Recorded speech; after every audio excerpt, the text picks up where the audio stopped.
Hi, everybody. It's meteorologist Erika Martin with Weather Co-op, where weather meets community. Happy Tuesday. I hope you're all having a great Tuesday and definitely enjoying the weather in your community, no matter what the weather is. I'm very excited about the weather for today simply because I have a guest in the studio.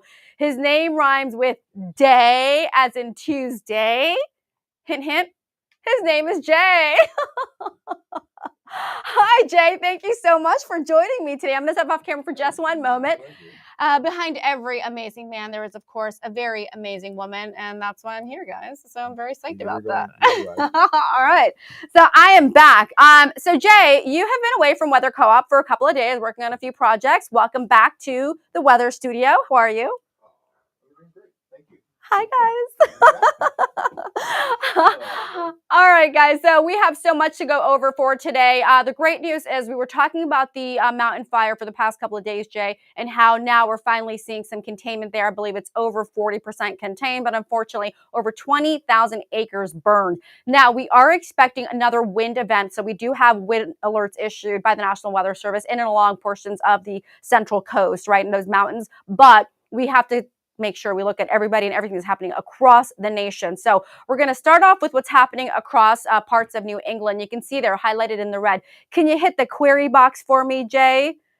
That'd be great. We can see that we have fire weather concerns issued for portions of New England. That is pretty much the situation we've been seeing for the past several weeks. The one good thing is that yesterday we saw a frontal boundary, Jay, and some associated precip, so that helped dampen the situation just a little bit, but it's just not enough, right? Not enough. No, it's been dry there for so long that water did very little to have any long-term impact, and those red flag warnings are already up until 6 o'clock p.m. Eastern tomorrow. And look at the northerly winds. So we're talking about a drier air that's moving in. They're pretty strong right now. And I just want to make sure that people are aware in that part of the nation that if you do have friends, family, this is something you want to be aware about. You want to make sure that you are in the know when it comes to what's happening in parts of New England there. And it's really been something that's been impacting the tri-state area, really, right, Jay? It's included New Jersey. It's included New York. We've gotten reports. Max Ryan, who's one of our really good friends and also one of our amazing mentors, gave us a report about how the smoke was impacting him. So we definitely see that there has been some issues there with fires in New Jersey, in Connecticut. And so a lot of you are feeling the surface smoke impacting you. So something to be aware of. Also, if you can wear a mask and you're okay with it and you're pretty comfortable, it's something to do as well. Any thoughts on that, Jay? Yeah, it's interesting here. Well, we're looking at colder temperatures also. Right. With the freeze watch here for Long Island, which is very interesting. Right. But the smoke, because of this wind direction, those fires that are burning in upstate New York and New Jersey are producing smoke. Right. It's being impacting air quality all the way down the Jersey coast. Right, and if you click on that brown area there, do you see that little brown kind of like hatching right there? There's your wind advisory, okay? So just click on that very quickly so everybody can see that. Do you see that this is what we're talking about? We're seeing a strong northerly wind, and Jay's going to click on that and give us our special weather statement, which I'm sure has to do with wind. So can you read that for us, please? Increased risk for fire spread through early Wednesday evening. Humidity values falling through the 20 to 30% range. Yeah. Gusts will be around 15 miles per hour. Mm-hmm. So now we're seeing those dry, gusty conditions. And so I would gather that if we were to take off in order of importance of fire weather, and then we just showed the wind and the special weather statement, we'd see that as well for Massachusetts, Rhode Island, New York, and right around that New York City, Long Island area, Long Island Sound, and Connecticut. But in this case, what you're seeing is oftentimes these things get layered, at least the way we do it here. We layer it by order of urgency. And in this case, a fire weather statement, a fire weather alert would be. And then once again, we have that freeze, right? Freeze watch? You want to highlight that in that green? So it's the blue here. Green, blue, green, yeah. Right on the southern half of Long Island, just because they haven't had any temperatures really below freezing. So this is their killing frost. Yeah. For the year, their freeze. Yeah, so we definitely want to. That is for southern Nassau County. Yeah. So, I mean, you can see that it does extend itself for a little bit there through parts of New Jersey. So that's going to be a concern because I think some of you might say, well, it's cold here. I'm getting a freeze watch, but I also have to pay attention for fire weather. I also have to pay attention for this fire or for the special weather statement. Unfortunately, yes, and that tends to happen this time of the year, right? When we get the shifting of the atmospheric weather patterns, like the jet stream starts to become a little bit more active. And in fact, this week, though, Jay, I do want to mention that the meridional flow has stagnated a little bit. We're a little more zonal. So we're seeing things kind of not as what's the word, like peaks and valleys. We're seeing kind of a little more steady stream there with the jet stream. And we are looking these days at the 300 millibar chart. And that's just kind of signaling that right now this week it's going to be a little more kind of zonal in the flow. You can see that dominant high, that ridge building there over southern Canada, just north of the Great Lakes. Yeah. And that's certainly going to be the major player for the next few days for the East Coast, east of Mississippi anyway. Yeah, can you do me a favor? Can you go to the wind particle map there on the right-hand side? And can you go to 250? If you click on that wind, and then go to 250. I want everybody to see what I'm talking about. We're going higher up in the atmosphere because we're looking at the steering mechanisms, right, Jay?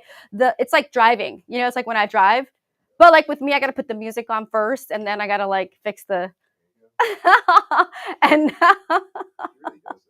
I really do. And I'm like, everybody buckled up. Okay, good. Now we're ready to partay. Okay, here is... Oh, and by the way, yes, I am working. Some people have asked, am I working on my pilot's license? I am. Talk about friendly skies. It's gonna be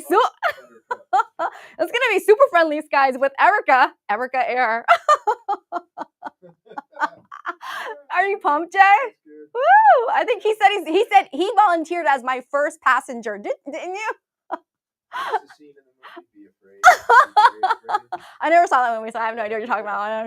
No comprendo, no hablo inglés. Okay, here we go. But you see here, we're higher up in the atmosphere. So 250 on this particular product that we chose. Can you see how, I think this is a really great depiction of what's happening over New Jersey, like we were saying, Long Island, parts of New York State, and portions of southern New England, right, Jay? Yeah, that's pretty impressive. But it is going more meridional, to your point, as you work farther to the west. Sure. Yeah, you're getting out of the zonal, which is now ejecting off the East Coast.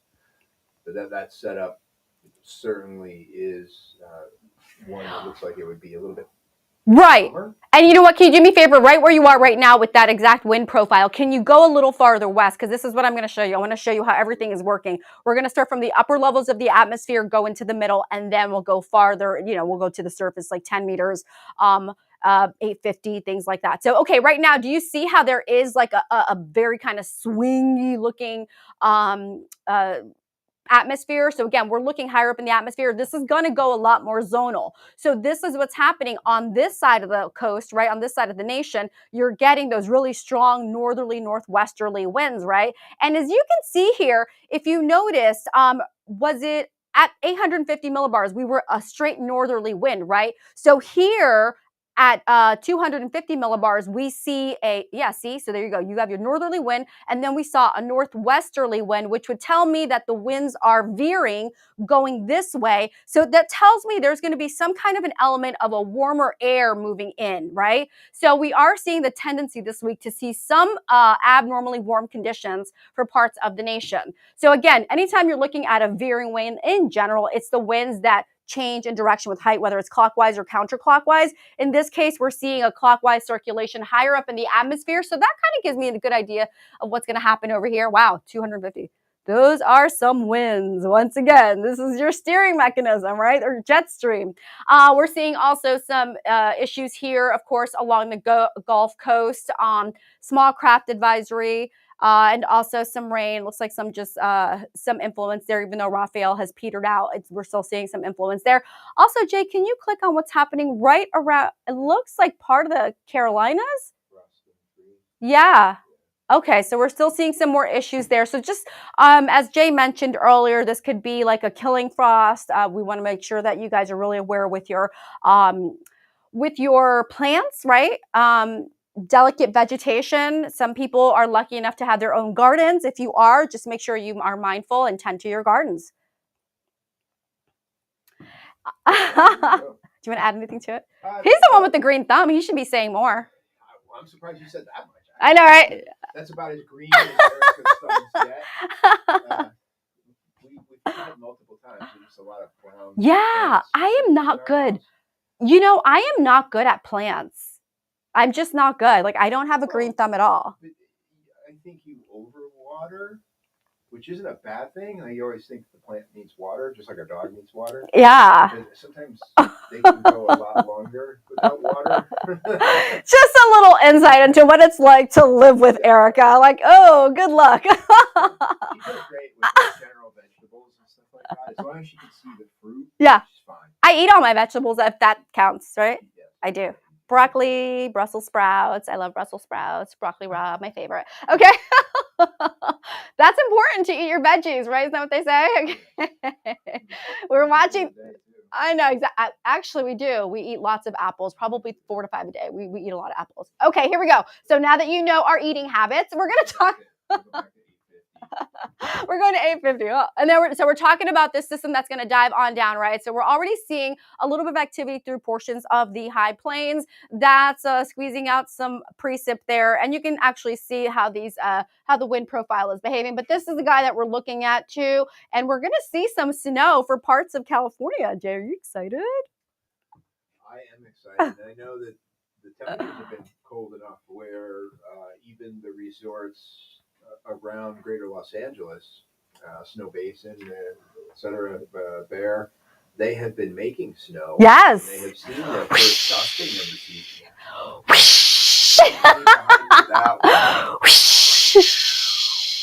Okay, I really am not a good skier at all. And run.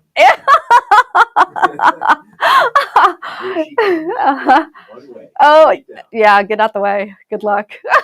You're safe, though. Oh, but yeah, but you know, I'm excited.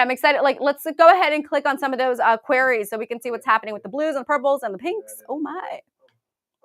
Ooh. Yeah. Look at that. There you go. So this winter storm watch. Mm-hmm. Let's see, where are we? Yosemite Valley, Southern Licking River Canyon, Rogers Ridge, Kings Canyon. So that's 6 to 8 inches above 5,000 feet. I was gonna say snow level 5,000 above. Yeah, that seems about right. Right. Not enough cold air and not enough precip. That's okay. Not enough cold air yet, for sure. But we like this atmospheric river tendency, right? Any kind of precip is welcomed around here. Let's go up a little bit more northward. So Northern Slope Sierra. This is like Plumas County. Ooh. 6 to 12 inches above 5,500 feet. The winds gusting to 45. Be really careful. Really careful. And you don't want that in the snow at the same time. Mm-hmm. We'll go a little bit more. I'm seeing some wind alerts, right, in that brown and winter weather advisory. Okay. Yeah, winter weather advisory. Scott Mountain Pass. It's 5 to 8 inches. Not too bad. And then I'll come down. Let's see, what is this? What's right above Reno? Oh, you have a frost advisory. Sorry, go ahead. Yeah. That's okay. Frost advisory for the southern Salinas Valley, Arroyo Seco, and Lake San Antonio. That's getting down near the bay. Yeah. And that makes sense, right? That makes sense. Yeah. Killing frost for them too. And let's see, offshore. That's a small craft advisory. Yeah, small craft advisory. So this is out near Catalina. Yeah. West California, so that's through 9 p.m. Sure. Pacific on Wednesday. Mm-hmm. And then hit those wind advisories, those wind alerts. It looks, I'm seeing something right up here. What's going on right above Reno? It's just in my eyesight. Your eyesight? I got LASIK done a couple years ago. Is my LASIK working? I can't see it on the monitor. I can see it. She can see it. I was like, my LASIK. Shout out to my doctor for the LASIK. Yeah. Oh no, so, wind advisory. County in Nevada. And Greater Reno Carson City. That is, give it a shout. Southwest 25 to 35, gust up to 60. Yikes. Yeah. Yeah, that could be a problem.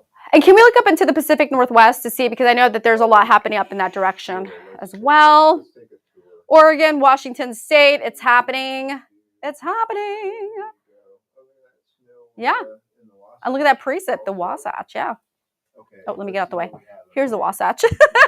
I'm like, oh yeah, right in front, right there. I'm like, I am the Wasatch. Okay, here we go. There we go.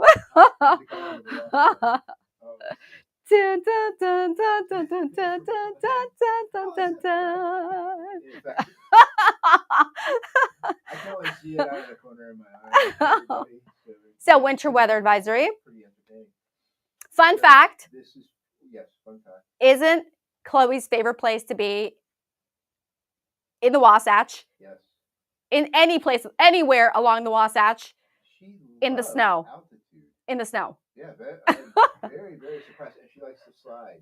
Oh, you guys, it is so tough. Like the first time, in fact, where we got married at what's called the Church of Dirt at the top of Deer Valley. It's so beautiful. If you've never been there, I highly recommend it. It's like the most beautiful place I've ever seen. You can see Colorado, Wyoming, Idaho. You can see, it's just gorgeous. Here, I'll get out the way. And it's so beautiful. So when we first discovered it, it was in February of 2020. We had just moved there. And all of a sudden, we're like in Park City. We're hovering around Deer Valley. We get out to walk.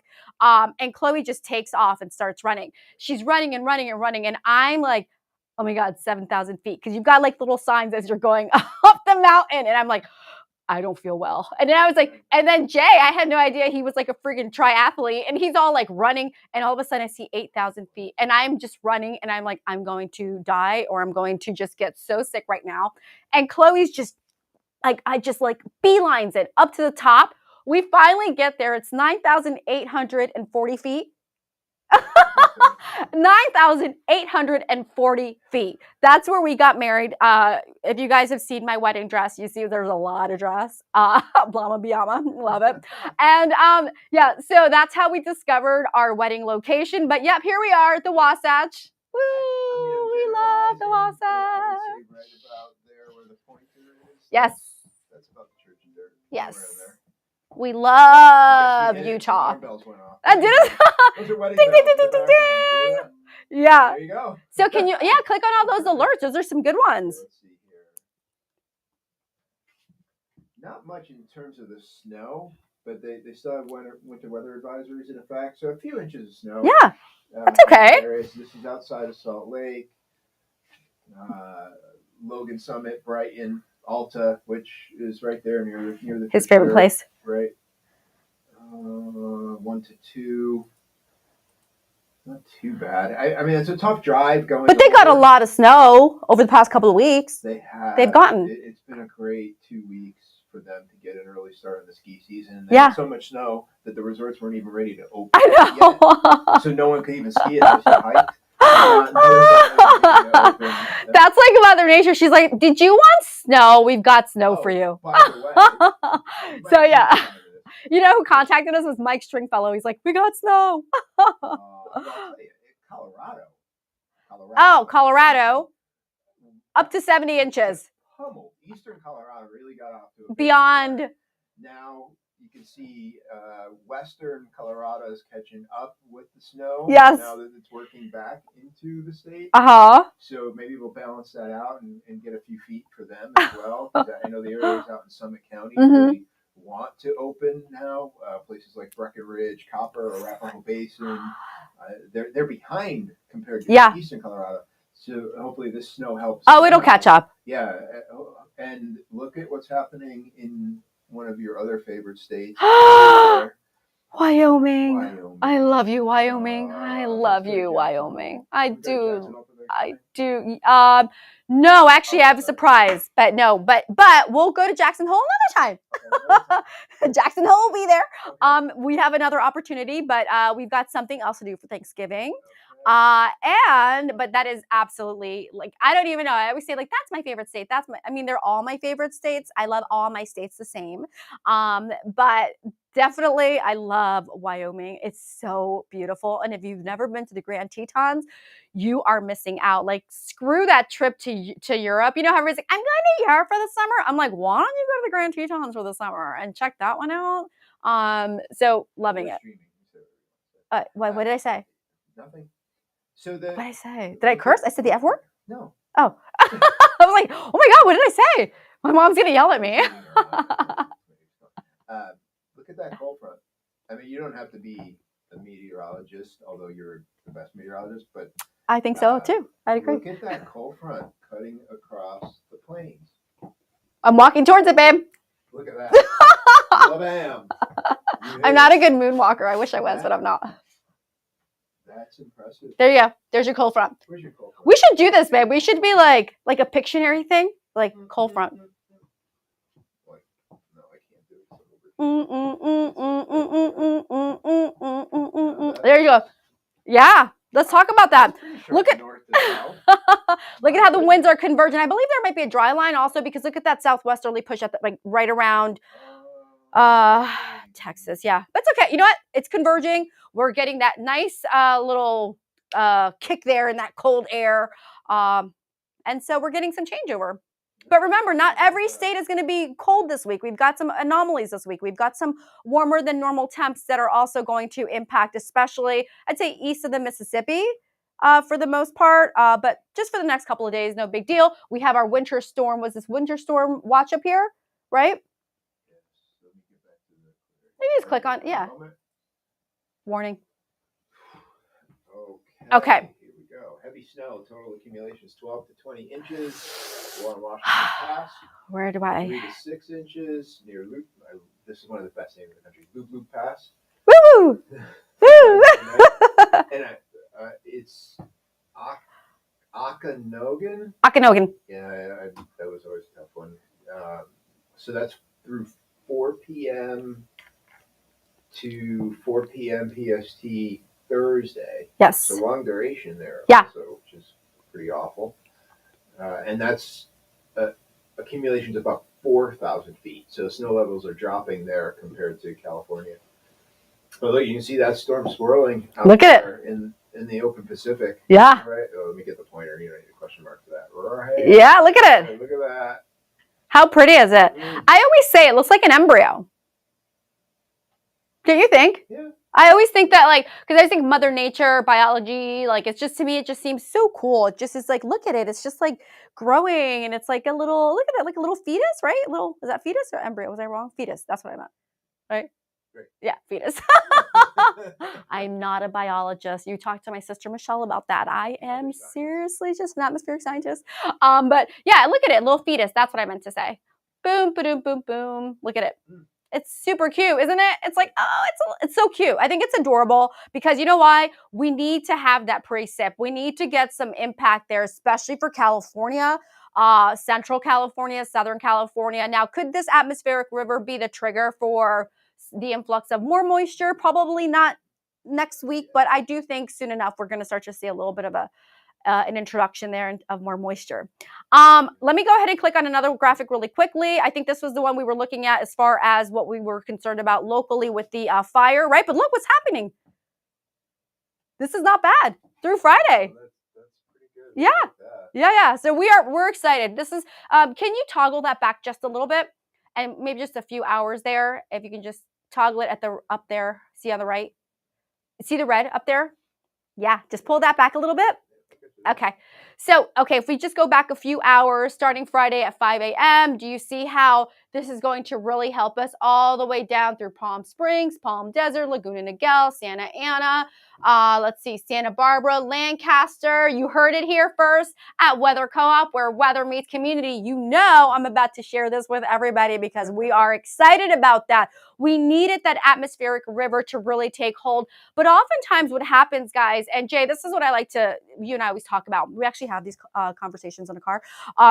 it's not the first system that does it, but the first system allows that like barrier to entry, and it does allow the next system to come in. You know, think of it as like a pitch, your pitch deck mode, barrier to entry. I'm always working, right? I'm always like, okay. So here we go. Sorry, I like this Oceanside, Palm Springs. I'm super happy about this. Yucca Valley. What are your thoughts here? Yeah. And look what happens here with the smoke. Do you see that?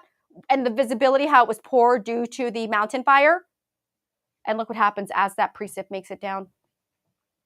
Look at that. Look what happens here. It starts to fill in from, there's your atmospheric river. Do you see how it's filling in, guys? Impressive. Yeah. Are you excited? You heard it here first at WeatherCop, where weather meets community.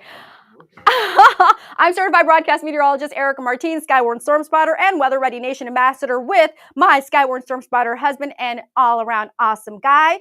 We will see you in just a bit, but we're super excited to present you with ta-da, the atmospheric river. I mean, are you guys as pumped as I am? Come on, this is really going to help us out here in Southern California. So until this past week, yeah, the last measurable rainfall for most of Southern California was in May. Like May 24th? Yeah, well, my birthday. May 27th. Last appreciable rainfall. Yeah. A lot of areas around Los Angeles. And we need this. Really need it. And you know why this was important, I think, Jay, especially because, oh my gosh, I'm going to say this. I don't care who listens to this. And I don't care what you think to be quite fair. I don't care what you think to be quite fair, okay? But whomever was talking and yip-yapping about La Nina several months ago, like, cool it. La Nina is going to be a weak La Nina. It still doesn't mean we're not going to see things that we need to be looking for. We just don't need to all get on the bandwagon and start getting all excited. But a lot of people were really irresponsible with the La Nina outlook. You know that, okay? I mean, don't make me drop names, but I will. Okay, so now what we're seeing here is that, yes, we are signaling that there is a change coming up in our climatological pattern, right? As we get into La Nina or into winter 2024-25, yes, we're seeing a weak La Nina. Is that something we want to consider since we're seeing this now in the atmospheric river, the introduction of it? We'll talk about that the next time we meet up because we got to keep you guys tuned in. I'm meteorologist Erika Martin. Hasta la próxima.